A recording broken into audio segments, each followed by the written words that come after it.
வணக்க மக்களே. கூழூற்ற திருவிழா இப்போ நிறைவு பெற்றது. அதை தொடர்ந்து இப்போ நாங்கள் வந்து செல்லாத்தா கரகத்தை வந்து அழைச்சிட்டு வர போயிட்டு இருக்கோம். எங்கள் ஊரில் வந்து கிட்டத்தட்ட 2-3 கிலோமீட்டர் தொலைவில் செல்லாத்தாம்மன் கோவில் இருக்குது. அந்த கோவில் இருந்து தான் செல்லாத்தா கரகத்தை இப்போ நாங்கள் அழைச்சிட்டு வர போயிட்டு இருக்கிறோம். அவர் தூக்கிட்டு வர சிலை என்ன சிலை பார்த்துட்டுன்னா போத்து ராஜா, அதாவது போத்தராஜான்னு சொல்லுவாங்க. அந்த சிலையை தான் இப்போ அவர் தூக்கிக்கிட்டு போகிறாரு. இப்போ நம்ம கோவிலுக்கு வந்துட்டோம். கோவிலுக்கு வந்துட்டு கரகம் ரெடி பண்ணிட்டு இருக்கிறாங்க. இப்போ பார்த்துட்டிங்கன்னா கரகத்தில் வந்து பூ சுற்றிட்டு இருக்காங்க. பூவெலாம் சுற்றி இப்போ கரகம் வந்து ரெடி ஆயிடுச்சு.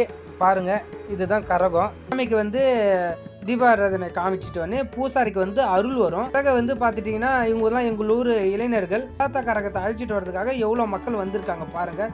சுவாமிக்கு வந்து இப்போ அருள் வந்துச்சு. ரெடி பண்ணி வச்சுருந்த கரகத்தை வந்து அவர் தலையில் இப்போ நாங்கள் வச்சு புறப்பட்டுச்சோம். இங்கேருந்து தான் இப்போ நாங்கள் ஒரு 2-3 கிலோமீட்டர் தூரத்துக்கு எந்த வயலில் வந்து பயிரிட்டு இருந்தாலும் அது நடுவில் பூந்து தான் இப்போ போயிட்டு இருக்கிறோம்.